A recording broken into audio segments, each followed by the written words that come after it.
أعوذ بالله من الشيطان الرجيم. بسم الله الرحمن الرحيم. إن الله اصطفى آدم ونوحا وآل إبراهيم وآل عمران على العالمين ذرية بعضها من بعض والله سميع عليم.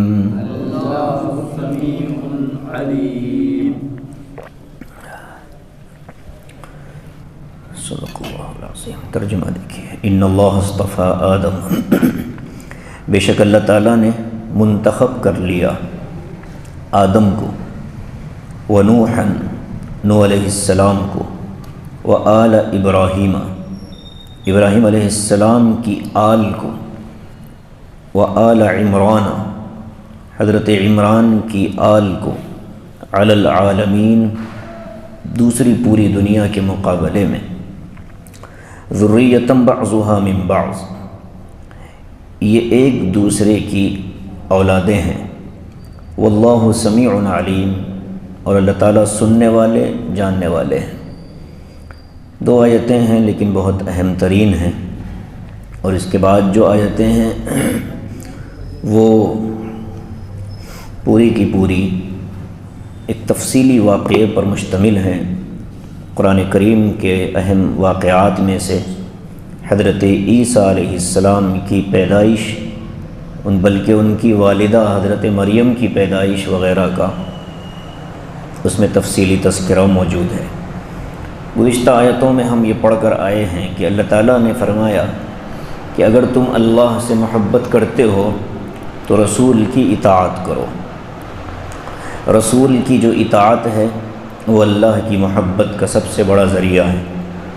اور آگے اس کے بعد اللہ تعالیٰ نے انکار کرنے والوں کو کافر کا لفظ ذکر کر کے ان کو ناپسند ہونے کا اعلان کر دیا. اور اوپر رسول سے جو مراد ہیں وہ ہمارے نبی حضرت محمد صلی اللہ علیہ وسلم کی ذات گرامی ہے.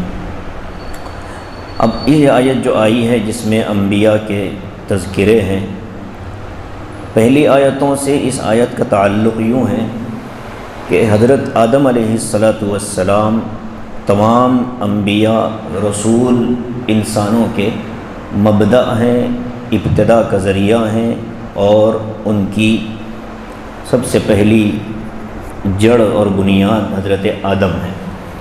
اس لیے حضرت آدم کو تمام انبیاء کا اور تمام رسولوں کا اور تمام انسانوں کے باپ ہونے کا شرف حاصل ہے. اوپر اللہ تعالیٰ نے اس سے پہلے یہود و نصارہ کا تذکرہ کیا. یہود و نصارہ کا یہ دعویٰ تھا کہ ہم اللہ کے محبوب ہیں اور ہم ملت ابراہیمی پر قائم ہیں. یہ ایک دعویٰ کرتے تھے مکے کے مشرکین بھی اور یہودی بھی. آگے اور اللہ اس کا تذکرہ کرے گا کہ وہ یہ کہتے تھے کہ ہم جو کچھ کر رہے ہیں ہماری زندگی کا طور طریقہ یہ حضرت ابراہیم علیہ السلام کا طور طریقہ ہے. حالانکہ پھر اس کا جواب ملا تھا کہ ابراہیم علیہ السلام کعبے کا طواف کرتے تھے تو وہ کپڑے پہن کر طواف کرتے تھے ابراہیم علیہ السلام، اور مکے کے بعض لوگ کپڑے اتار کر طواف کرتے تھے، ننگا طواف کرتے تھے. تو اس اعتبار سے ان کا یہ کہنا کہ ہم ابراہیم علیہ السلام کی ملت پر ہیں یہ جھوٹ ہے. ایسے ہی یہود و نصارہ نے کہا تھا کہ ہم اللہ کے محبوب ہیں اور عمل کے اعتبار سے انبیاء کی تعلیمات سے دور ہیں. تو ان کا یہ کہنا کہ ہم اللہ کے محبوب ہیں یہ بھی جھوٹ ہے. اب اللہ کے محبوب اگر ہوتے تو پھر انبیاء کے معاملے میں تمہارا رویہ وہ نہ ہوتا جو اب ہے. اس لیے فرمایا کہ انبیاء کا معاملہ کیا ہے، ان اللہ اصطفى آدم و نوحا. یہاں ایک تمہیدی بات سمجھنا ہے. اللہ کی مخلوقات دو طرح کی ہیں. آپ مجھ سے پوچھو کہ مخلوق تو کئی ہزاروں کروڑوں میں ہے، گنتی کے اعتبار سے اگر دیکھا جائے تو ہزاروں کروڑ ہوتے ہیں، حیثیت اور تعارف کے اعتبار سے اگر دیکھا جائے تو وہ قسمیں کم ہو جاتی ہیں۔ جیسے ہندوستان میں لوگ کتنے ہیں؟ 130 کروڑ سے زیادہ، اور اگر اسی مجموعے کو میں یوں پوچھوں کہ ہندوستان میں کتنی طرح کے لوگ رہتے ہیں تو پھر جواب واضح ہوتا ہے کہ ایک کافروں کی جماعت ہے، ایک مومنین کی جماعت ہے۔ ایمان والوں سے ہٹ کر جتنی جماعتیں ہیں وہ ساری کی ساری غیر مومنین کی جماعتیں ہیں۔ تو اس اعتبار سے تقسیم دو ہو جاتی ہے۔ گنتی کے اعتبار سے اگر دیکھا جائے تو کروڑوں کی تعداد میں ہوتی ہے۔ اس لیے میں نے کہا کہ مخلوقات دو طرح کی ہیں۔ ایک وہ مخلوق ہے جو مکلف ہے، مکلف کا مطلب ذمہ داری جس کو دی جائے اسے کہتے ہیں مکلف۔ یہ اردو کا شریعت کا ایک لفظ ہے، یہ ہم کو اس کو سمجھنا چاہیے۔ انسان جب بالغ ہو جاتا ہے تو شریعت یہ کہتی ہے کہ انسان مکلف ہو چکا ہے، ٹھیک ہے۔ اور مخلوقات میں دو طرح کے ہیں، ایک مکلف اور ایک غیر مکلف۔ غیر مکلف مخلوق کون سی ہے؟ چار نکال لیں گے تو باقی ساری غیر مکلف ہوں گی، تو پہلے چار نکال لیں گے باہر جو مکلف کون سے ہیں۔ مکلف مخلوقات چار ہیں۔ سب سے پہلے ہیں، ٹھیک ہے، انسان، اس کے بعد جنات، اس کے بعد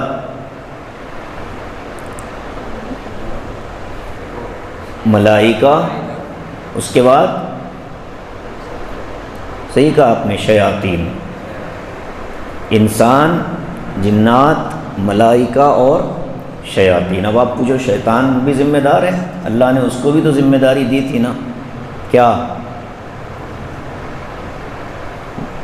مکلف وہ ہوتا ہے جس کو کسی کام کے کرنے یا نہ کرنے کا حکم دیا جاتا ہے۔ تو شیطان کو بھی تو حکم ملا تھا کس چیز کا؟ سجدہ کرنے کا، لیکن اس کمبخت نے انکار کیا تو مکلف تھا۔ یہ الگ بات ہے کہ مکلف ہونے کے باوجود وہ نکما نکلا، تھا تو مکلف، ٹھیک ہے۔ یہ بہت بڑے مفسر ہیں، تفسیر کبیر والے علامہ فخر الدین رازی رحمۃ اللہ علیہ، انہوں نے لکھا ہے یہ انسان، جنات، ملائکہ اور شیاطین۔ شیاطین کے بارے میں تو معاملہ طے ہے کہ یہ سارے کے سارے جہنم میں جانے والے ہیں۔ وَإِنَّ الشَّيَاطِينَ لَيُوحُونَ إِلَىٰ أَوْلِيَائِهِمْ لِيُجَادِلُوكُمْ۔ شیطان کیا کرتا ہے؟ اللہ نے قرآن میں بتایا کہ شیاطین لوگوں کو اکساتے ہیں تاکہ وہ تم سے لڑے۔ تو ہم سے جو بھی لڑنے کے لیے آیا ہے اس کو کس نے بھیجا؟ شیطان نے بھیجا ہے۔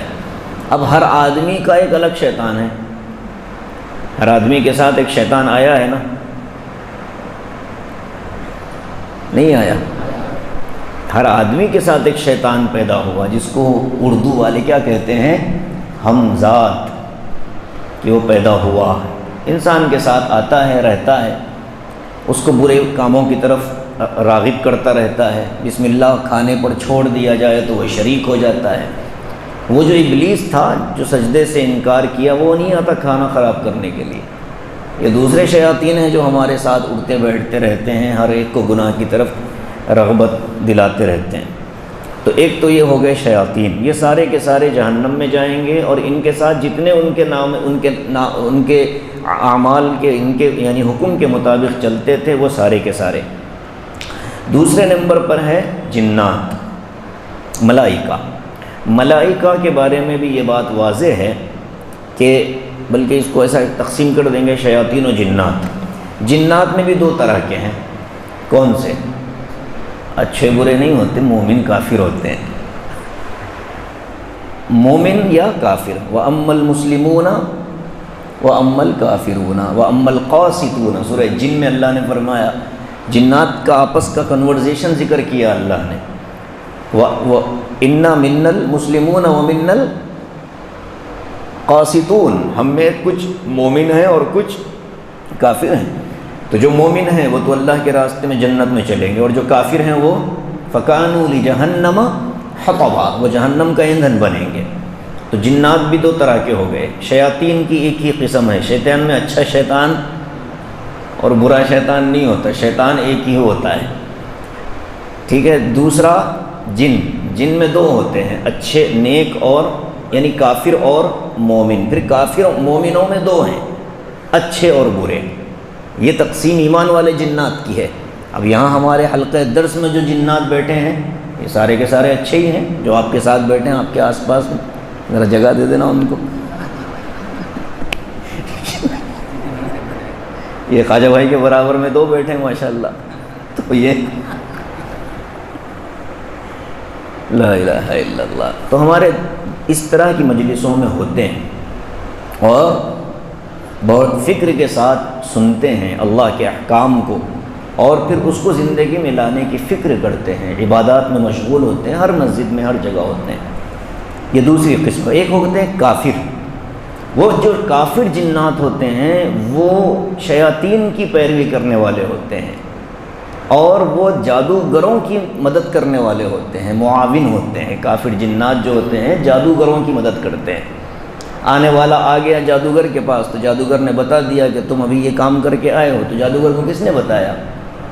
کافر جن نے بتا دیا، تاکہ اس کی دھاگ بیٹھ جائے، اس کو یہ لوگ سمجھیں کہ یہ کوئی پاورفل آدمی، پاور کچھ نہیں ہوتا، بس یہ ہے کہ جنات نے اس کو بتا دیا ہے۔ تو اس طرح سے دو قسمیں ہو گئی۔ اب آگے تیسری قسم، وہ ہے ملائکہ کی۔ ملائکہ جیسے شیاطین سارے کے سارے کافر اور اللہ کے نافرمان، ایسے ہی ملائکہ بالکل ان کی الٹ ہیں، اور سارے کے سارے اللہ کے فرما بردار۔ لا یعصون اللہ ما امرہم ویفعلون ما یؤمرون، اللہ نے جو حکم دیا اس کی ذرہ برابر خلاف ورزی نہیں کرتے، اور جو کہہ دیا اس کے پابند ہوتے ہیں۔ اب یہ الگ بات ہے کہ کوئی عبادت میں مشغول ہے۔ حضور نے فرمایا کہ شیطان یہ آسمان میں ہر ایک قدم پر ایک فرشتہ ہے، آسمان میں ہر قدم پر ایک فرشتہ ہے، اور اللہ کی عبادت میں مشغول ہے۔ عبادت کیا ہے ہم نہیں جانتے۔ اب لوگ کہتے ہیں کہ کوئی سجدے میں پڑا ہے، کوئی قیامت تک، یہ کہیں لکھا نہیں ہے، یہ ہم نے لوگوں کو سمجھانے کے لیے کسی نے کہہ دیا ہوگا کہ وہ جیسے مثال کے طور پر کوئی فرشتہ سجدے میں ہے تو قیامت۔ اب ہم نے اس مثال والی بات کو حقیقت بنا دی، مثال سمجھانے کے لیے کوئی مثال کے طور پر کہہ دیا ہوگا کسی نے، مگر اب لوگوں نے اس کو بیان میں اتنی شدت سے سنایا جیسا کہ بس وہ فرشتہ سجدے ہی میں ہے، عبادت میں ہے۔ وہ عبادت کیا ہے اللہ اعلم، اللہ جانتے ہیں۔ جو چیز راز اور پردے میں ہے، غیب میں ہے، ہم اس کو متعین نہیں کر سکتے کہ وہ یہ کر رہے ہیں، اللہ جانتا ہے کیا کر رہے ہیں، ٹھیک ہے۔ ملائکہ کی یہ بھی مکلف ہیں، کیوں مکلف ہیں؟ اس لیے کہ اللہ نے ان کو حکم دیا ہوا ہے کہ تم عبادت میں رہو، تو اللہ جس کو حکم دے یا کسی کام سے روکے وہ کیا ہوں گے؟ مکلف ہوں گے۔ چوتھی قسم کس کی ہے؟ بشر اور انسان کی ہے۔ اب بشر اور انسان ہونے میں آدمی کے کئی کیٹیگریز ہوتی ہیں، مومن کافر تو ہیں، لیکن اس کے علاوہ ایک اور تقسیم ہے، وہ یہ کہ انسانوں میں ایک وہ طبقہ ہے جو رسولوں کا طبقہ ہے، وہ بھی انسان ہے، اور ایک وہ طبقہ ہے جو عام انسانوں کا طبقہ ہے، ٹھیک ہے۔ ملائکہ میں بھی دو طبقے ہیں، ایک وہ طبقہ ہے جو رسول ملائکہ ہیں، اور ایک وہ ہیں جو عام ملائکہ ہیں۔ اب آپ مجھ سے پوچھو کہ رسول ملائکہ کون؟ رسول کس کو کہتے ہیں؟ پیغام لانے والے کو رسول کہتے ہیں۔ رسالہ آیا عربی میں، جب کوئی میسیج آتا ہے فون پر تو کیا آتا ہے لکھا ہوا؟ رسالہ، یعنی میسیج آیا ہے، پیغام آیا ہے۔ تو رسالہ یعنی پیغام لانے والے فرشتے کون تھے؟ جبرائیل امین ہے، تو یہ بھی تو لانے لے جانے کا کام کرتے ہیں نا، تو اس اعتبار سے رسول ملائکہ کہتے ہیں ان کو۔ انسانوں کی طرف ہدایت والا پیغام لے کر نہیں آتے، خاص انسان کو اللہ کا پیغام سنانے کے لیے آتے ہیں۔ وہ خاص انسان کون ہوتے ہیں؟ انبیاء ہوتے ہیں۔ بہت صحیح، یہ بات سمجھ گیا، یہاں تک بات صاف ہو گئی۔ شیاطین، جنات کی دو قسمیں، مومن و کافر، اس کے بعد ملائکہ کی دو قسمیں، عام ملائکہ، رسول ملائکہ، اس کے بعد انسان کی دو قسمیں، جن مومن و کافر، اور پھر مومنین کی دو قسمیں، ایک انبیاء و رسول اور دوسرے عام۔ اب یہاں تک آنے کے بعد ایک بات اور سمجھ لیجئے کہ انبیاء اور رسول جو ہیں انسانوں میں، ان کا مقام اور مرتبہ بلند ہے یا فرشتوں کا مقام اور مرتبہ بلند ہے، یا یوں سمجھے کہ انسان زیادہ افضل ہے یا ملائکہ زیادہ افضل ہے؟ یہ بات آدھی صحیح ہے، عام ملائکہ سے انسان افضل ہے، لیکن رسول جو ملائکہ ہیں، پیغام لانے والے جو فرشتے ہیں، ان سے عام انسان افضل نہیں ہے۔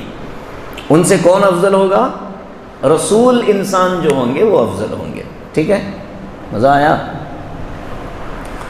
اب انسان ملائکہ کی تقسیم سمجھ گئے ہم۔ اب جو افضل ترین طبقہ ہے وہ رسولوں کا ہے، انسانوں میں سے ہیں۔ اب اس رسولوں میں سے بھی اللہ تعالیٰ نے کچھ کو خاص کیا ہے الگ الگ اعتبارات سے۔ بعض انبیاء وہ ہیں، رسول وہ ہیں جن کو اللہ نے دنیا کی ابتدا کا ذریعہ بنایا، جیسے حضرت آدم و شیس۔ ایک نبی وہ ہیں جن کو اللہ نے دوسری مرتبہ دنیا کو آباد کرنے کا ذریعہ بنایا، جیسے حضرت نوح۔ طوفان کے بعد تو دنیا ختم تھی، 80-82 لوگ بچے تھے ان کی کشتی میں، باقی ساری دنیا کا تو صفایا ہو گیا تھا۔ وہ 80-82 لوگ تھے جن کے ذریعے سے پوری انسانیت آئی، اور وہ بھی حضرت نوح کے 3 بیٹوں کی نسل آج پوری دنیا کے اندر ہے۔ معلوم ہے؟ 3 بیٹے، حام، سام، یافث۔ آفس بول دو، آ کی جگہ یا لگا دو تو یافث۔ حام، سام اور یافث۔ ہم کون ہیں؟ یافث کی اولاد ہیں۔ حام کون ہے؟ یہ گورے چٹے پورے کے پورے حام۔ اور سام کون؟ جزیرۃ العرب جتنا ہے، مڈل ایسٹ، یہ پورا سامی اولاد، سامی قومیں کہتے ہیں ان کو، سام۔ حضور اقدس صلی اللہ علیہ وسلم بھی اسی خاندان میں آئے۔ ٹھیک ہے، تو حضرت نوح علیہ السلام اس اعتبار سے افضل ہیں کہ ان کے ذریعے سے دنیا کا ایک دوسرا نظام چلا۔ آدم علیہ السلام سے لے کر نوح علیہ السلام تک قانون قدرت کیا تھا؟ بھائی اپنے بھائی بہن سے نکاح کر سکتا تھا، ابتدائی جو دنیا کا قانون تھا۔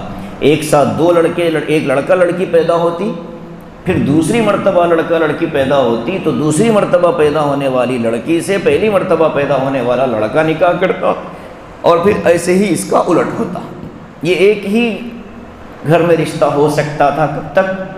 جب تک حضرت نوح علیہ السلام کا زمانہ نہیں آیا۔ جب حضرت نوح کا دور آیا تو سب سے پہلے بہنوں سے نکاح حرام قرار دیا گیا۔ سب سے پہلی شریعت جو نازل ہی دنیا کے اندر، رسول بنا کر جن کو بھیجا گیا، وہ حضرت نوح علیہ السلام ہے۔ اسی لیے کہا جاتا ہے نا کہ سب سے پہلے نبی کون؟ حضرت آدم، اور سب سے پہلے رسول کون؟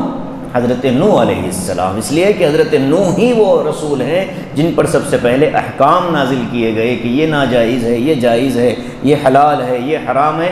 حضرت نوح سے پہلے حضرت آدم تک اس طرح کا کوئی حکم اللہ کی طرف سے نہیں تھا، اس لیے کہ دنیا آباد ہو رہی تھی، لوگ بس رہے تھے، تو ابھی اللہ نے حلال و حرام کی پابندیاں نہیں لگائی، دنیا کے گڑ سکھائے۔ حضرت آدم علیہ السلام کو علوم دیے، لوگوں چیزوں کے نام سکھا دیے، بتا دیا گیا قیامت تک آنے والی جتنی چیزیں ہیں وہ سارے نام حضرت آدم علیہ السلام کو معلوم ہیں۔ وعلم آدم الاسماء کلھا، ہم نے آدم کو تمام چیزوں کے نام سکھا دیے۔ یہ فضیلت حضرت آدم کی، پہلے انسان ہونے کی فضیلت حضرت آدم کی۔ دوسرے باوا جو دنیا کے ہیں وہ کون؟ نوح علیہ السلام، اس اعتبار سے نوح علیہ السلام فضیلت والے۔ اس کے بعد ایک اور فضیلت والی چیز تھی حضرت ابراہیم علیہ السلام کو ملی، وہ یہ کہ ان کی نسل کے اندر اللہ نے بے شمار انبیاء بھیج دیے۔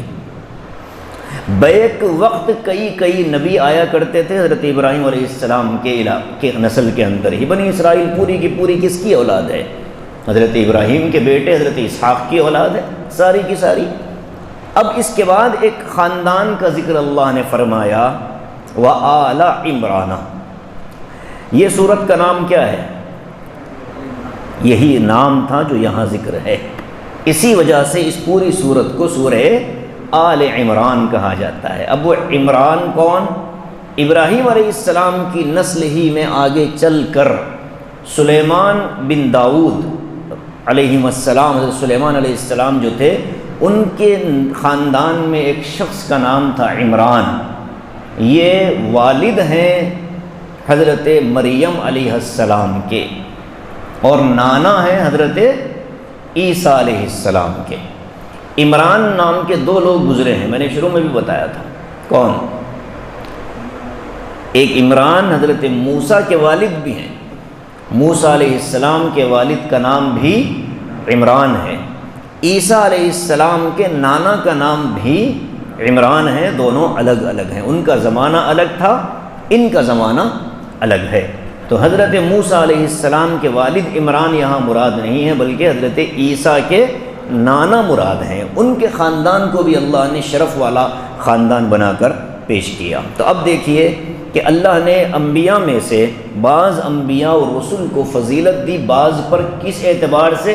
کچھ مخصوص حالات اور واقعات کی بنا پر۔ 5 بڑے نام ملتے ہیں۔ اولو العزم پیغمبر کتنے؟ 5۔ پہلے حضرت آدم، دوسرے حضرت نوح، تیسرے حضرت ابراہیم، اور چوتھے حضرت عیسیٰ و موسیٰ اور حضرت محمد رسول اللہ۔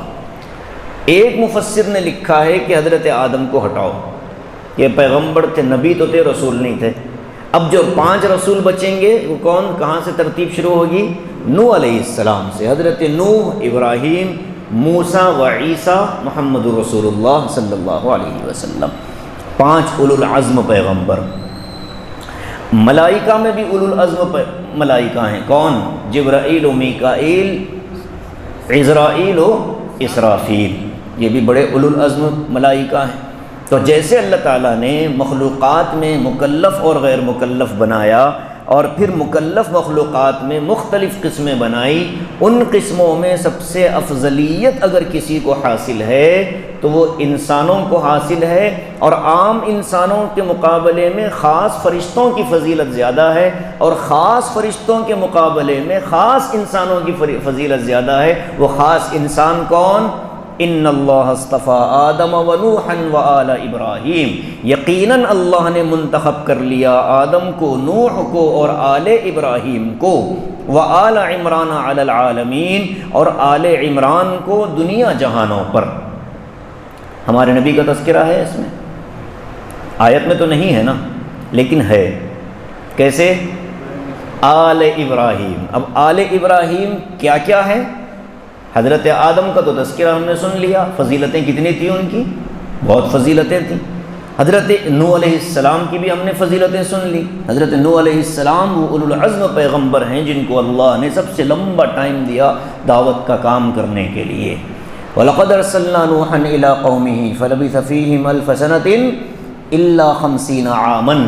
ان کی دعوت کی مدت کتنی ہے یہ تو نہیں جانتے، لیکن ان کا قیام جو تھا، کشتی کے ڈوبنے تک کا جو وقت بتایا ہے وہ 950 سال بتایا ہے، اس کے بعد کی مدت الگ ہے۔ وہ اللہ کے نبی حضرت نوح علیہ السلام، اب ہم نے ان کو بھی اتنا مظلوم بنا دیا۔ نوح علیہ السلام کے بارے میں ہم اتنا سنا دیتے ہیں لوگوں کو الٹا سیدھا کہ ان کو دن بھر لوگ پتھر مار مار مار مار مار کر کیا کرتے تھے؟ وہ پتھروں میں پتھروں میں چھپ جاتے تھے، ڈوب جاتے تھے، پھر صبح کو کسی طرح وہ پتھر ہٹنے سے ہٹتے تھے۔ جھوٹ ہے، جھوٹا قصہ ہے، سناتے ہیں ہم لوگ۔ نبی ان کو لوگوں نے ستایا، اس میں کوئی شک نہیں۔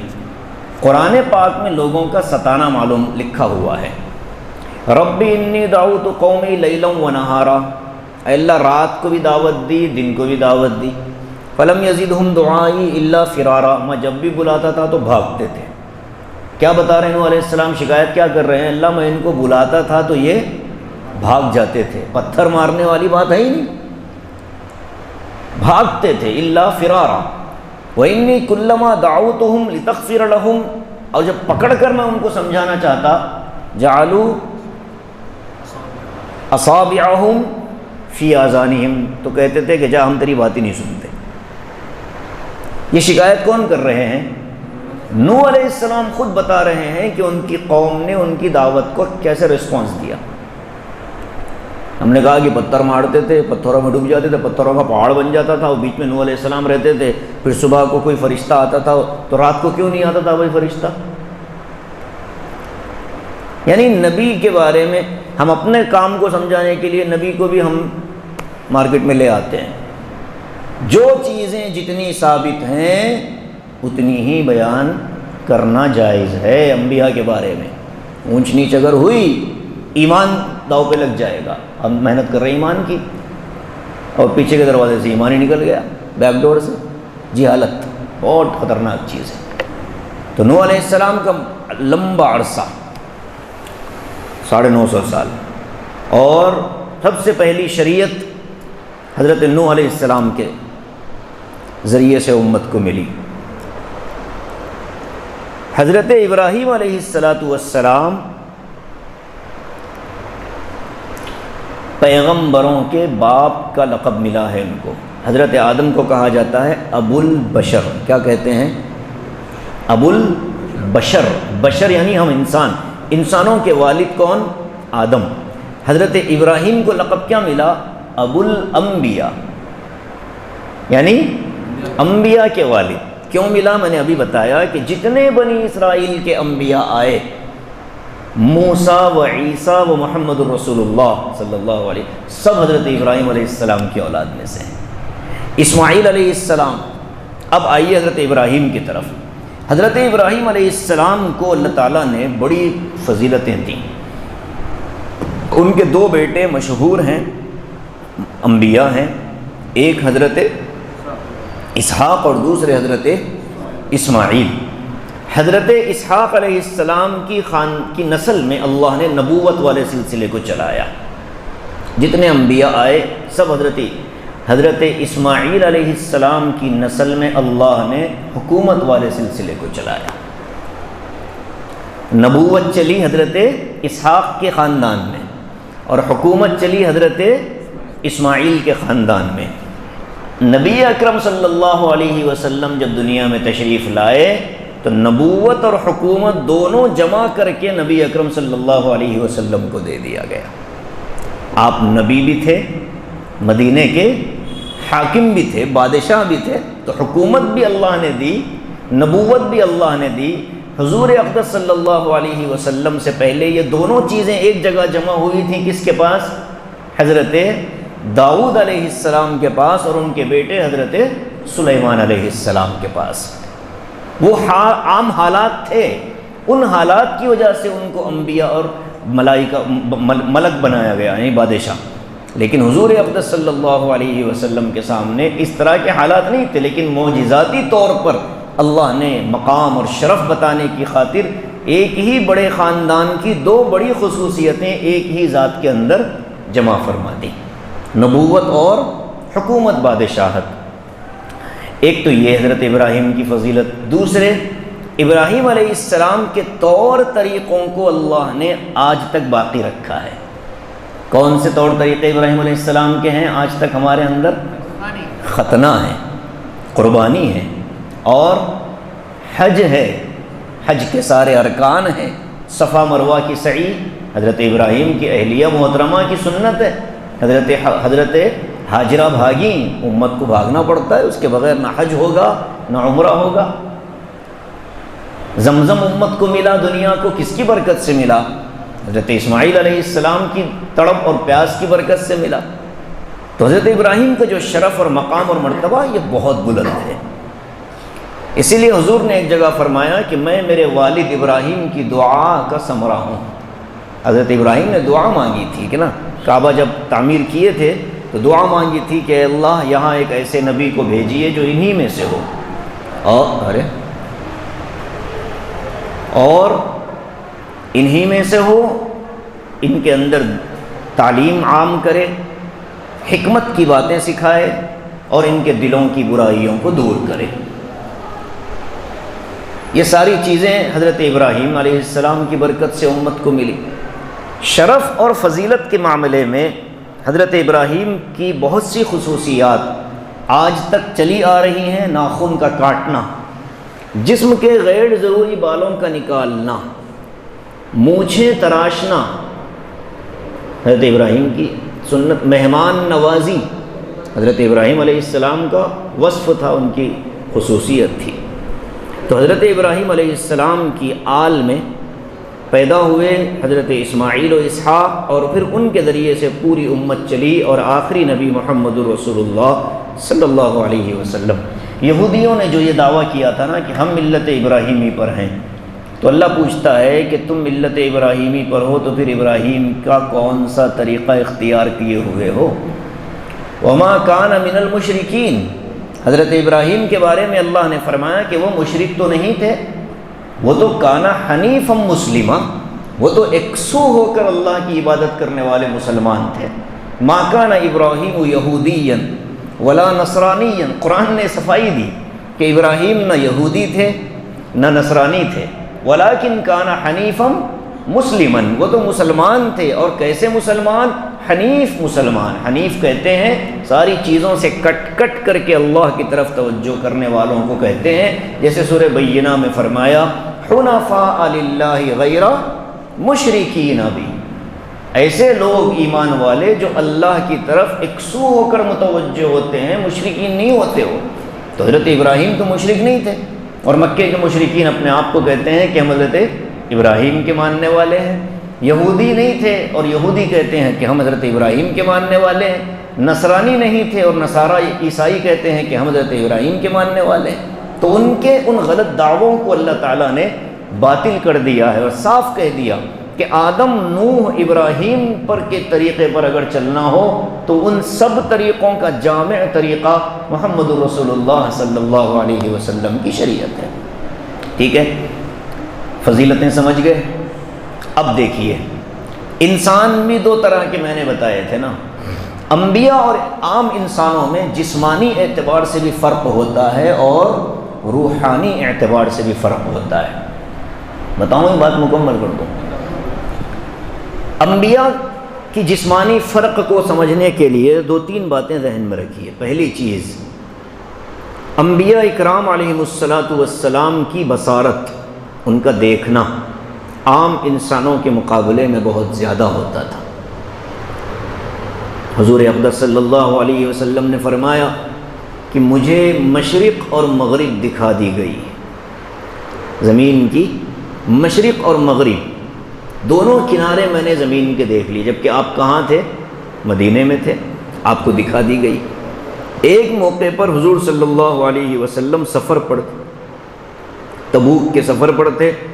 ایک صحابی تھے مدینہ منورہ میں، معاویہ ابن معاویہ المزنی رضی اللہ تعالیٰ عنہ، ان کا انتقال ہو گیا۔ وہ مدینے میں تھے، حضور تھے تبوک کے جنگ میں، ان کا انتقال ہوا حضرت کا مدینے میں۔ تو حضرت جبرائیل نے حضور سے فرمایا تھا کہ یا رسول اللہ، آپ کے ایک صحابی کا انتقال ہوا ہے مدینے میں، کیا آپ چاہتے ہیں کہ آپ ان کی نماز جنازہ پڑھیں؟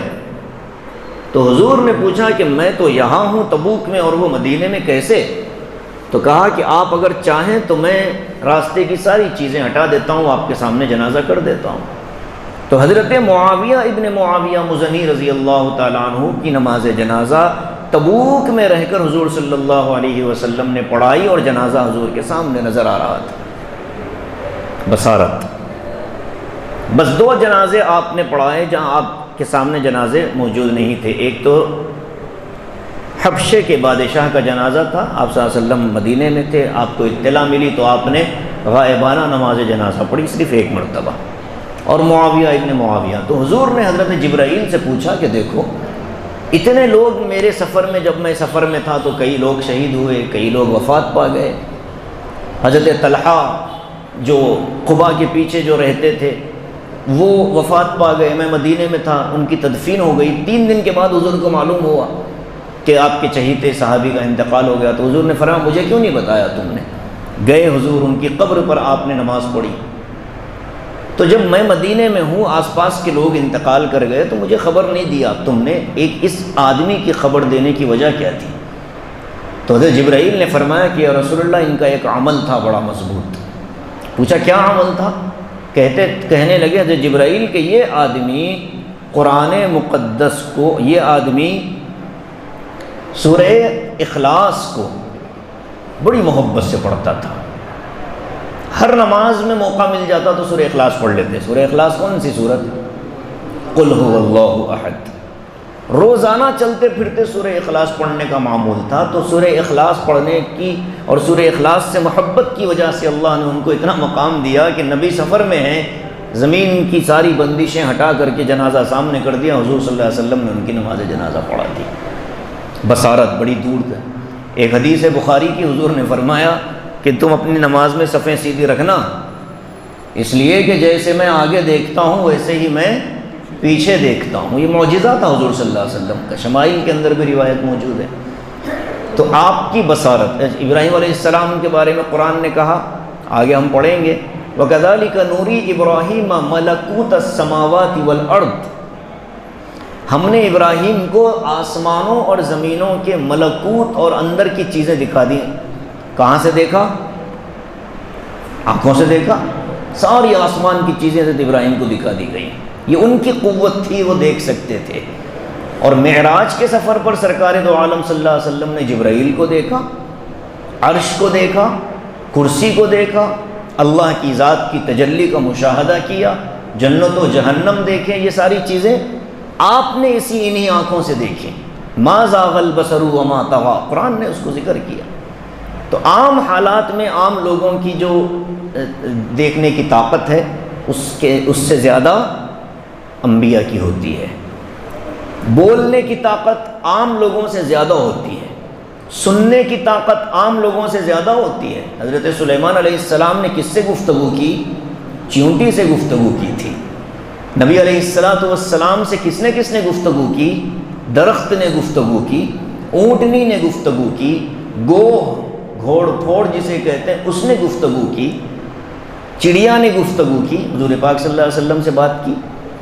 جبرائیل کرتے ہی تھے، اور حضور اقدس صلی اللہ علیہ وسلم نے اللہ سے بھی کلام فرمایا معراج کے موقع پر۔ حضرت علی فرماتے ہیں نا، تو آپ کی صلاحیت الگ تھی۔ اور مسجد نبوی میں مائک تو تھا نہیں، نماز پڑھاتے تھے آقا علیہ الصلاۃ والتسلیم، تو معجزاتی طور پر آپ کی آواز پچھلی صفوں تک پہنچا دی جاتی تھی۔ آج ہماری نماز میں مائک چلا جائے، عیدگاہ میں یاد ہے گڑبڑ، کس کی کتنی تکبیریں ہو رہی، کون رکوع میں بھاگ رہا، کون سجدے میں بھاگ، پتہ ہی نہیں چل رہا کیا ہو۔ اللہ کے رسول صلی اللہ علیہ وسلم کے زمانے میں مکبر تو ہوتے تھے، لیکن قرآن کریم کے پڑھنے کی آواز بھی پیچھے تک جاتی تھی۔ اسی لیے صحابہ کہتے ہیں کہ ہم نے یہ نماز پڑھی، حضور نے یہ تلاوت کی۔ آخری نماز جو آپ نے امت کو پڑھائی والمرسلات عرفا، یہ بھی صحابہ نے نقل کیا، پیچھے رہنے والے کم عمر صحابہ کی صفیں پیچھے لگتی تھیں۔ حضرت عبداللہ ابن عمر، حضرت انس ابن مالک، یہ سب پیچھے ہوتے تھے صف میں، ان لوگوں نے روایتیں نقل کی، تو ان تک آواز کا پہنچنا معجزاتی طور پر ہوتا تھا۔ تو اس اعتبار سے انبیاء کی آواز، انبیاء کا دیکھنا، ان کا سننا، دیگر لوگ، حضور نے فرمایا ایک روایت میں کہ آسمان چر چر کرتا ہے وحی کے بوجھ کی وجہ سے۔ جب جبرائیل آ رہے ہوتے ہیں تو وحی کی جو بوجھ ہوتا ہے، جو عظمت ہوتی ہے، آسمان چرچرانے لگتا ہے۔ تو چرچرانے کی آواز حضور اقدس صلی اللہ علیہ وسلم نے سنی۔ آپ کی برکت سے بعض صحابہ کو کچھ آوازیں سنائی گئی۔ پوچھا یہ کیا آواز تھی؟ کہنے لگے ایک پتھر پھینکا گیا تھا جہنم میں جو آج گرا ہے، کئی ہزار سال پہلے پھینکا گیا۔ یہ کون سی وادی ہے؟ کہنے لگے ریاکاروں کو اس میں ڈالا جائے گا، دکھاوا کرنے والوں کو۔ اللہ کے علاوہ کسی کو خوش کرنے والے جو لوگ ہوتے ہیں یہ ریاکار ہوتے ہیں، اللہ کو خوش کرنے والے مخلص ہوتے ہیں۔ اللہ کے علاوہ چاہے کسی کو خوش کرنے کے لیے کوئی دین کا کام کیا جائے، وہ سب جہنم کی اسی وادی میں گریں گے جا کر کے۔ تو انبیاء کے اندر اللہ نے یہ خصوصیات رکھی ہیں، اسی لیے فرمایا اصطفیٰ، ہم نے آدم کو چن لیا۔ ایک روایت ہے ترمذی کی، حضور نے فرمایا کہ اللہ نے کنانہ میں سے، جو قبیلہ ہے کنانہ عرب کا، اس میں سے اللہ نے منتخب کیا عبد مناف کو، عبد مناف میں سے منتخب کیا ہاشم کو، ہاشم سے منتخب کیا قریش کو، قریش سے منتخب کیا مجھے۔ حضور اقدس صلی اللہ علیہ وسلم نے فرمایا میرا انتخاب اس طرح سے ہوا ہے، پاک نسلوں سے منتقل ہو کر حضرت آدم سے لے کر اللہ کے رسول کے والد بزرگوار حضرت عبداللہ تک حضور اقدس صلی اللہ علیہ وسلم کو پورے اہتمام اور احتیاط کے ساتھ اللہ نے منتقل کروایا۔